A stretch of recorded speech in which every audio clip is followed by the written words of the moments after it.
नमस्कार बंधुरा गीतास रान्नाबान्नाते सबाइके स्वागत। आमार आजकेर रेसिपि प्रथम पाते खाওয়ার मतो तेतोर एकटा तरकारी। एटा किन्तु गरम गरम भातेर साथे खेते जास्ट असाधारण लागे। आसुन देखे नेওয়া যাক रेसिपिटा प्रथम थेके शेष पर्यन्त देखार अनुरोध रइल। प्रथमेই গ্যাসে একটা কড়াই বসিয়ে দিয়ে পরিমাণ মতো সরষের তেল খুব ভালো মতো গরম করে নিয়ে এর মধ্যে 10 থেকে 12টা কলাই ডালের বড়ি দিয়ে বেশ লালচে করে ভেজে নিচ্ছি। বড়িটা আপনারা বাড়িয়ে বা কমিয়ে অবশ্যই ব্যবহার করতে পারেন, আর বড়িটা যেমন ভাজা পছন্দ করেন সেইভাবে কিন্তু বড়িটাকে আপনারা ভেজে নেবেন। বড়ি আমার লালচে করে ভেজে নেওয়া হয়ে গেছে। বড়িগুলোকে তেল ঝরিয়ে তুলে নিয়ে কড়াইয়ের বাদবাকি তেলের মধ্যেই দিয়ে দিচ্ছি লম্বা করে কেটে রাখা উচ্ছে। এখানে আমি 7 থেকে 8টা উচ্ছেকে এরকম লম্বা লম্বা সরু সরু করে কেটে নিয়েছি। এবার উচ্ছেটাও কিন্তু মিডিয়াম ফ্লেমে ভেজে নেব। এর মধ্যে কিন্তু কোনো রকম লবণ বা হলুদের ব্যবহার করছি না। উচ্ছেটা বেশ লালচে করে ভাজা হয়ে গেছে। এবার উচ্ছেগুলোকে তেল ঝরিয়ে তুলে নিচ্ছি। উচ্ছে যদি এরকম একটু আলাদা করে ভেজে নেওয়া হয় তাহলে কিন্তু তরকারিতে কোনো তেতো ভাব আসে না।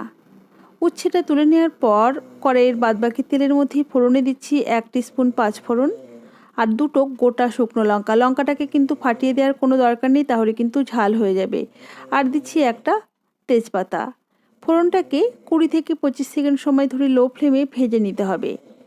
ফোড়ন থেকে খুব সুন্দর একটা অ্যারোমা বের হতে শুরু করলে এর মধ্যে দিয়ে দেব কিছু সবজি।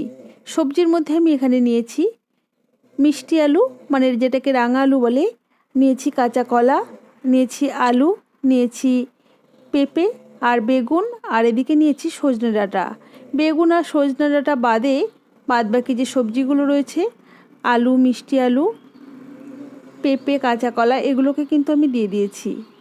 এগুলোকে এবার মিনিট 2-3 সময় ধরে মিডিয়াম ফ্লেমে ভেজে নেব।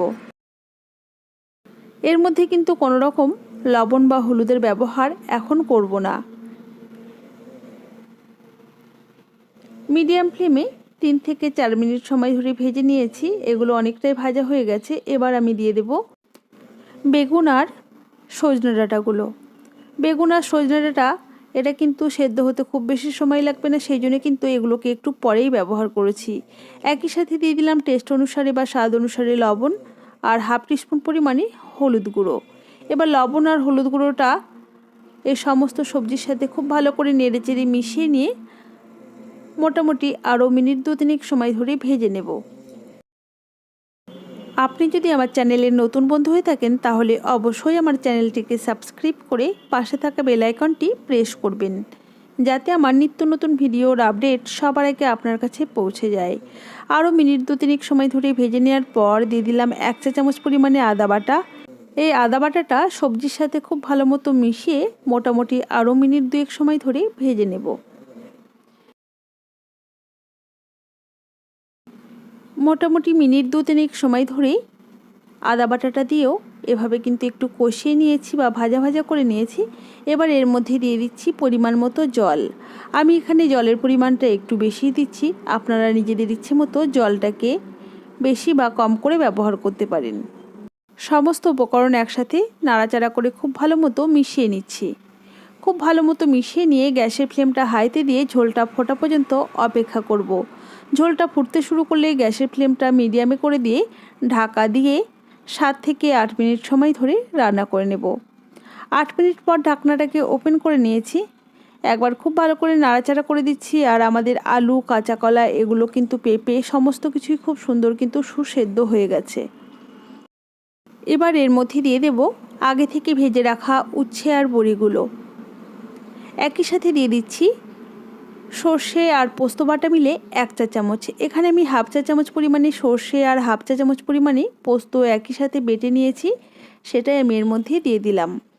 একই সাথে দিয়ে দিচ্ছি 1/2 চা চামচ পরিমাণে চিনি। চিনিটাকে বাড়িয়ে বা কমিয়ে অবশ্যই ব্যবহার করতে পারেন। এবার খুব ভালো মতো নেড়েচেড়ে একবার মিশিয়ে নেব। তারপর গ্যাসের ফ্লেমটা মিডিয়াম টু লোতে করে দিয়ে ঢাকা দিয়ে আমরা আরও 4 থেকে 5 মিনিট সময় ধরে রান্না করে নেব।